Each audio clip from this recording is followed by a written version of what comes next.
So good morning students, my name is Abhilash Sisodia और आज हम शुरू कर रहे हैं हमारा मैथ्स का 6th चैप्टर जिसका नाम है एरिया एंड पैरामीटर।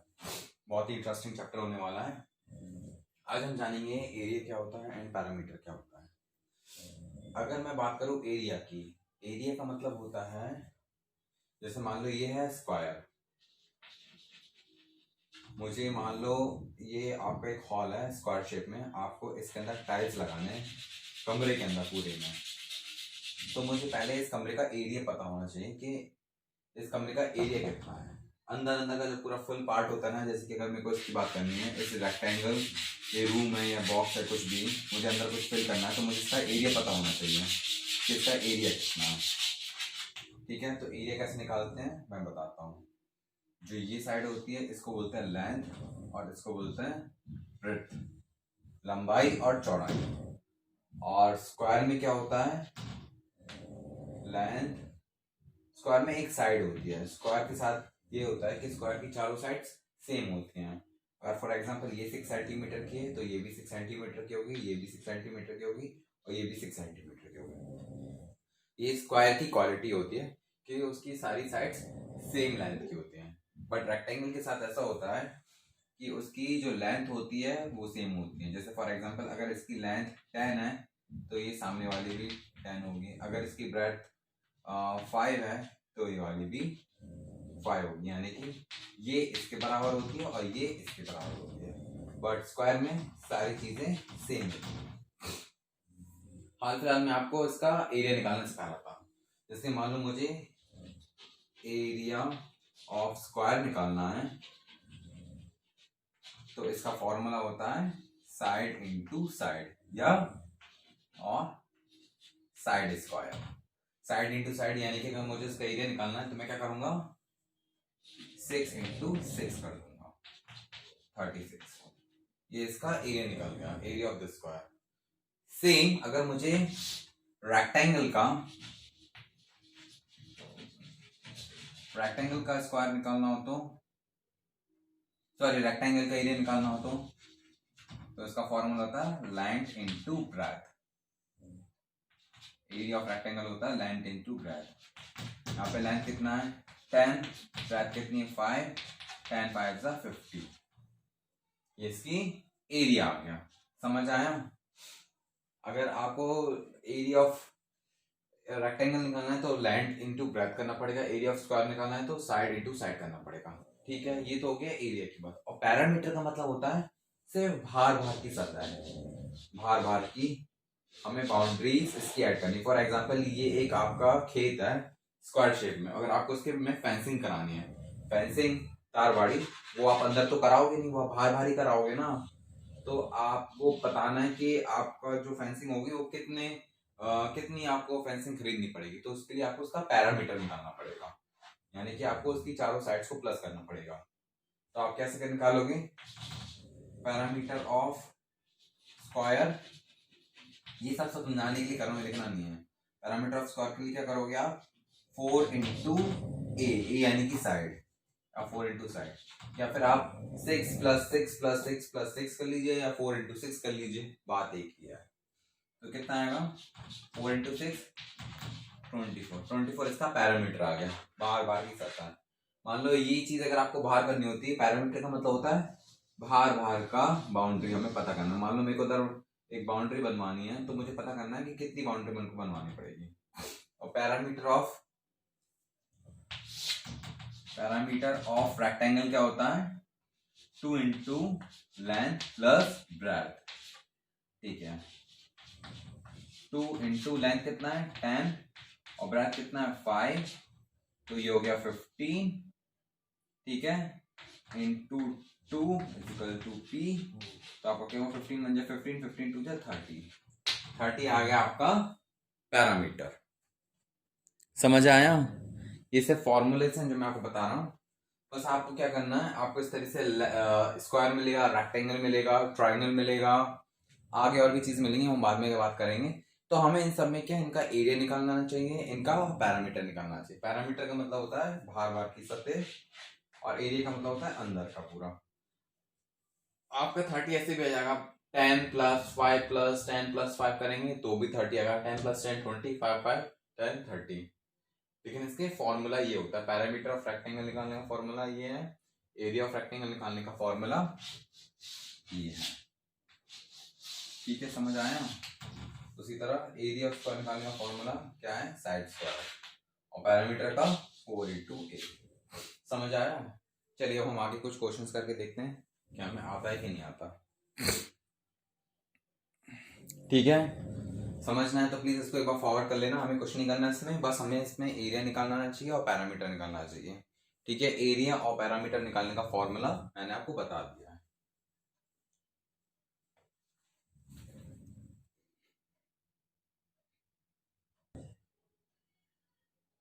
सो देखिए आ गए हम अपनी 6.1 पे।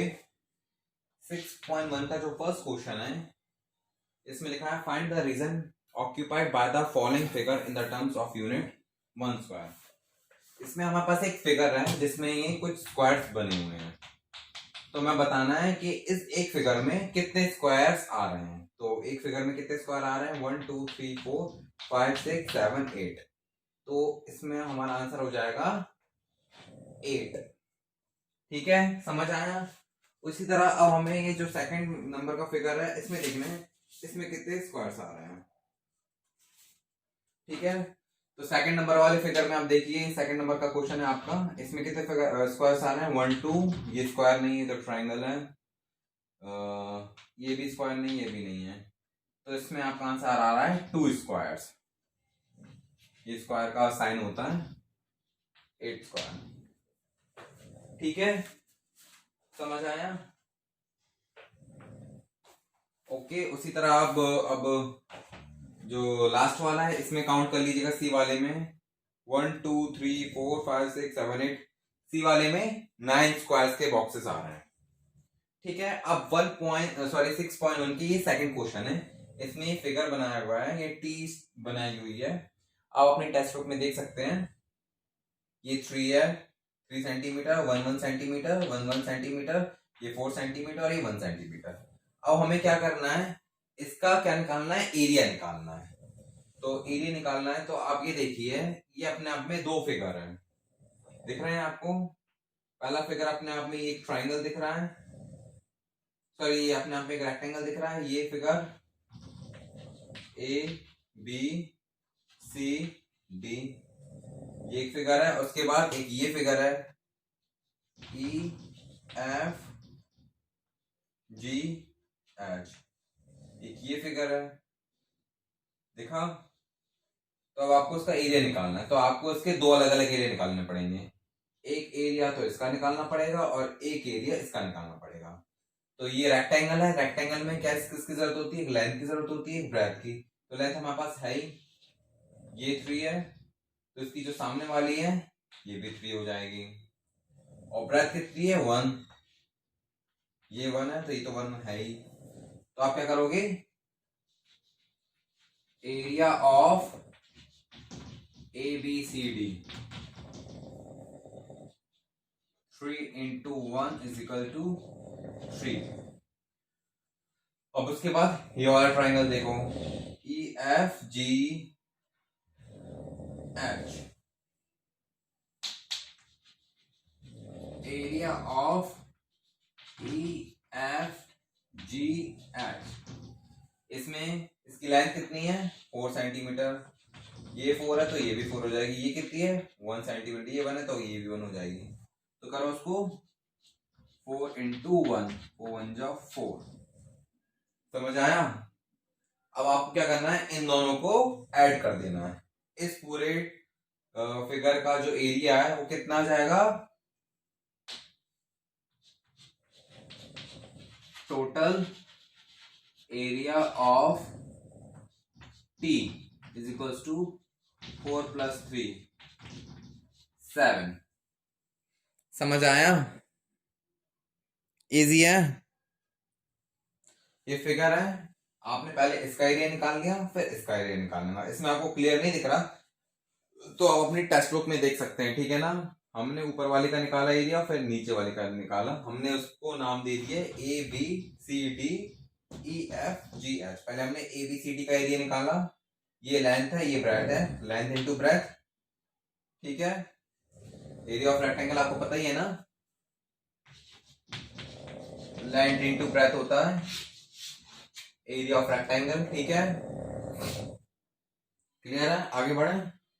अब इसको भी देख लेते हैं। अब हम इससे एल का क्या एरिया निकालना है, तो ये भी अपने आप में क्या हो रहा है, दो फिगर है। कैसे, वो मैं आपको बताता हूं। ये इतना कितना है, 1 सेंटीमीटर।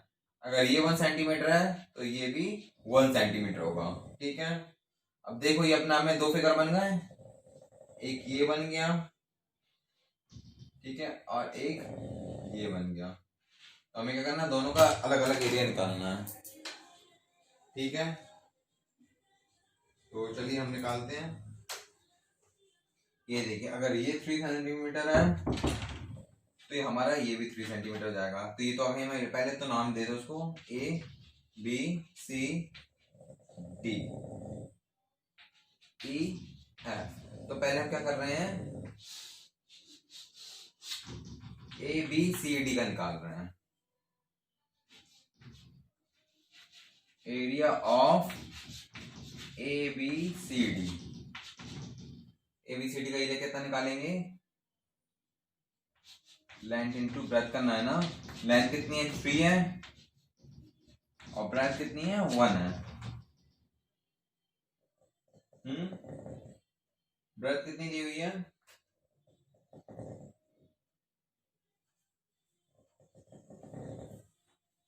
1।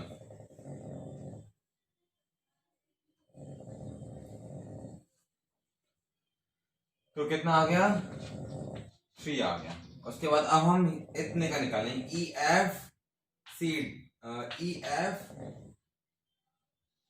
जी एच। आपको क्लियर नहीं हो रहा होगा, मैं उसको थोड़ा सा मिटा देता हूं।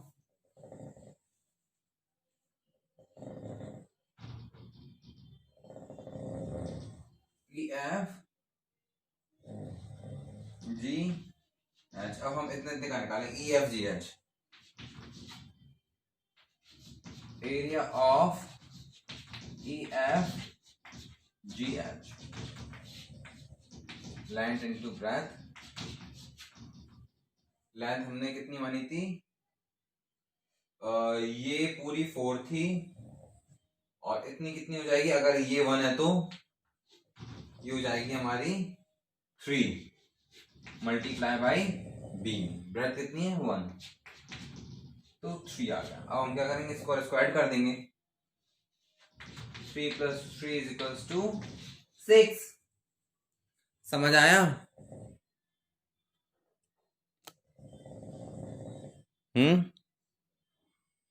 ठीक है।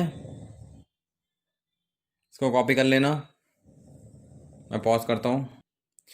सो स्टूडेंट्स, यहाँ पे ध्यान दीजिए, जो 6.1 की मैंने आपको जो क्वेश्चंस कराए थे, ये टी शेप, एल शेप, इस तरह के नहीं आते हैं। और इसमें अगर आपको कंफ्यूजन हो रही है तो प्लीज आप उसको नोटबुक में तो करना है, इस तरह के क्वेश्चंस आएंगे नहीं। लेकिन जो मेन क्वेश्चंस हैं उस पर आप प्लीज बहुत अच्छे से फोकस कीजिएगा, जो मैं आपको समझाने वाला हूँ। आपको बस ये 4 फॉर्मूले से याद करना है। एरिया ऑफ रेक्टेंगल क्या होता है, length into breadth. Area of square होता है side into side. Parameter of rectangle 2 into length plus breadth, और parameter of square 4 into side. अगर ये 4 फॉर्मूले याद कर लिए तो समझ लो आपका 6 चैप्टर पूरा कंप्लीट हो जाएगा। जो अब मैं क्वेश्चंस कराने जा रहा हूँ आपको, तो आपको क्वेश्चन सिर्फ उसी टाइप के आएंगे, फिगर वाले, डायग्राम वाले बहुत कम आते हैं, ठीक है। लेकिन ये करना है, नोटबुक में करना है, ठीक है। तो अब जो मैं आपको करवा रहा हूँ, बस पहले तो ये 4 फॉर्मूले अच्छे से रट लीजिए, लिख भी लीजिए। उसके बाद अब जो क्वेश्चन करा रहा हूँ ना, वो आपको अच्छे से कर लेना है।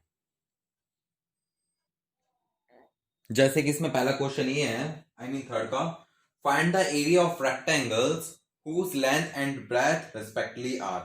थर्ड क्वेश्चन में कुछ क्वेश्चंस हैं ए बी सी और डी। इसमें लेंथ दी हुई है और ब्रेडथ दी हुई है, और हमें क्या निकालना है, एरिया निकालना है हर क्वेश्चन का। तो फर्स्ट ए वाले में, थर्ड के, ये जो आपका ए वाला है, इसमें लेंथ है आपकी 10 सेंटीमीटर, ब्रेडथ है आपकी 5 सेंटीमीटर, और हमें निकालना क्या है, एरिया। एरिया ऑफ रेक्टेंगल क्या होता है, रेक्टेंगल की बात हो रही है ना, लेंथ इनटू ब्रेथ। मैंने आपको बताया लेंथ इनटू ब्रेथ। लेंथ कितनी है 10 और ब्रेथ कितनी है 5, तो 10 मल्टीप्लाई बाई 5 50 सेंटीमीटर आपका क्या आ गया, एरिया आ गया। सेम टू सेम आपको सारे करना है। जैसे कि बी वाले क्या है, 12 सेंटीमीटर और 8 सेंटीमीटर। 12 सेंटीमीटर आपकी लेंथ है और 8 सेंटीमीटर ब्रेथ है, तो 12 8 जा कर देना, आपका आंसर आ जाएगा। अब जैसे कि बी वाला क्या है, इसमें लेंथ है 12 सेंटीमीटर, ब्रेथ है 8 सेंटीमीटर, एरिया ऑफ रेक्टेंगल क्या होता है, लेंथ इनटू ब्रेथ, तो 12 multiply by 8 96 square kilometre. Simple है। उसी तरह आप मेरे को सी वाला, और चलो मैं सी वाला भी कर देता हूँ, डी वाला आप लोग मुझे करके दिखाएंगे, ठीक है। चलिए, सो ये हमारा सी वाला है। इसमें लेंथ है हमारी 7.5, ब्रेथ है 4 centimetre, area length into breath करेंगे तो आ रहा है 7.5 मल्टीप्लाई बाय 4, मल्टीप्लाई करके दिखाया तो 30 स्क्वायर सेंटीमीटर। उसी तरह डी वाला खुद करेंगे। चलिए अब हम करेंगे, थर्ड हो गया, फोर्थ करेंगे। फोर्थ में हमें क्या करना है, find the area of square whose side is given. अभी हमने एरिया ऑफ रेक्टेंगल निकाला था, अब उसी तरह एरिया ऑफ स्क्वायर निकालेंगे, यानी कि सेकंड वाला फॉर्मूला यूज होने वाला है। सो ये हमारा फोर्थ क्वेश्चन, फोर्थ का ए। इसमें हमें साइड दी हुई है 7 सेंटीमीटर, तो एरिया ऑफ स्क्वायर क्या होता है, साइड इनटू साइड। वो एक बार और देख लो, वो इसलिए क्योंकि स्क्वायर की चारों साइड सेम होते हैं। अगर ये 7 है तो ये भी 7, ये भी 7, ये भी 7, तो 7 इंटू 7 49, ठीक है। उसी तरह आपको क्या करना है, बी वाला, बी वाले में साइड कितनी दी है, 14 दी है, तो इसको 14 कर दीजिए। बी वाला क्वेश्चन है आपका, और 14 इंटू 14 करो तो आंसर क्या आएगा,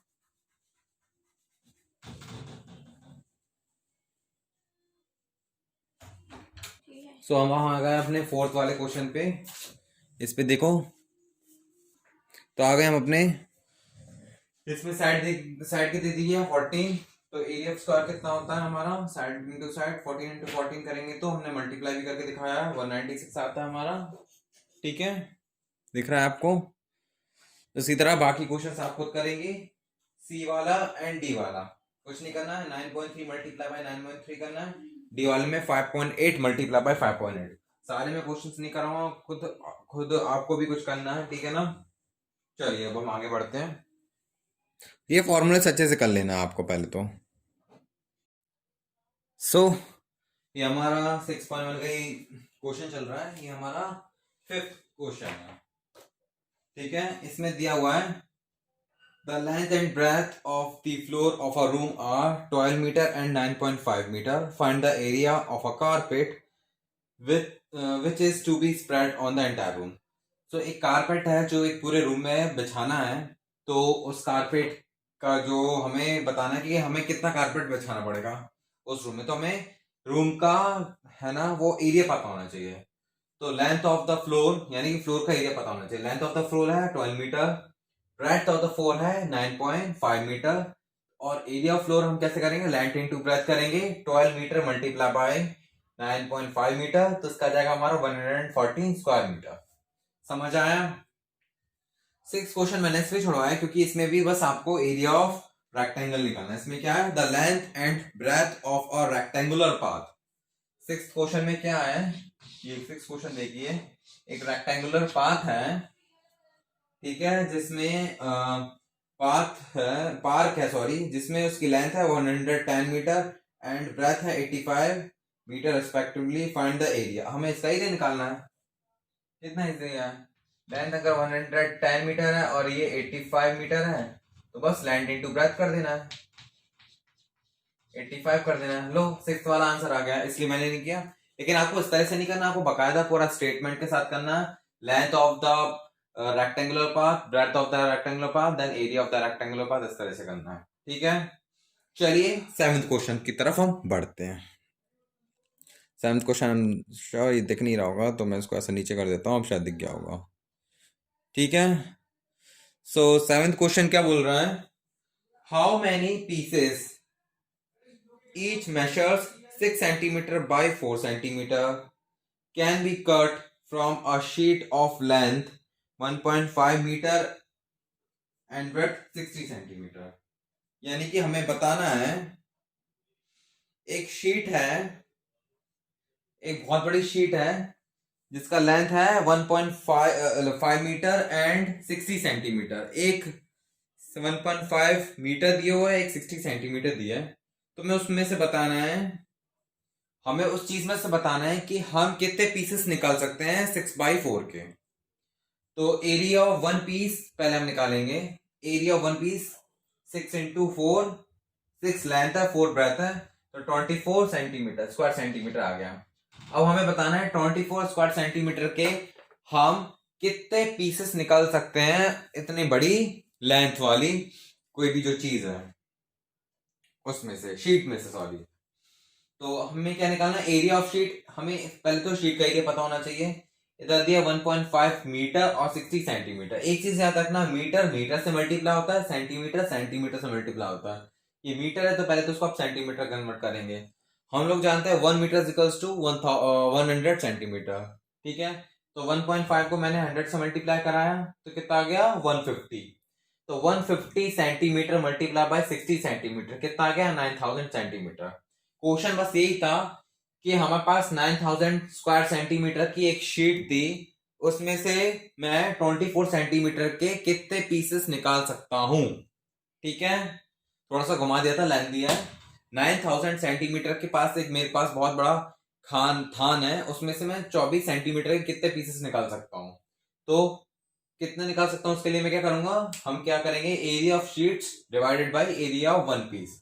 तो 9000 डिवाइडेड बाय 24 कर देंगे तो 375 पीसेस उसके बहुत आराम से निकल जाएंगे। समझ आया, बहुत इजी था, ठीक है, इतना कॉम्प्लिकेटेड नहीं था। 8 क्वेश्चन क्या है वो देखते हैं, चलिए।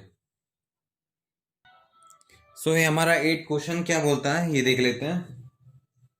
8 क्वेश्चन है, a lane is 45 metre long and 32 metre width. Find the cost of levelling it at the rate of 2.5 per square metre. इसमें क्या है, एक लेन है जिसकी लेंथ 45 मीटर है और विड्थ है 32 मीटर। तो पहले तो हमने क्या कर लिया, एरिया ऑफ लेन निकाल लिया direct. 45 metre multiply by 32 metre आ गया हमारा 1440 स्क्वायर मीटर, ठीक है। अब हमें क्या निकालना है, कॉस्ट ऑफ लेवलिंग। हमें बताना है कि कितना पैसा लगेगा अगर हमें उस लेन को लेवल करवाना, यानी कि उसकी मेंटेनेंस करवाना, आप ऐसा समझ लीजिए।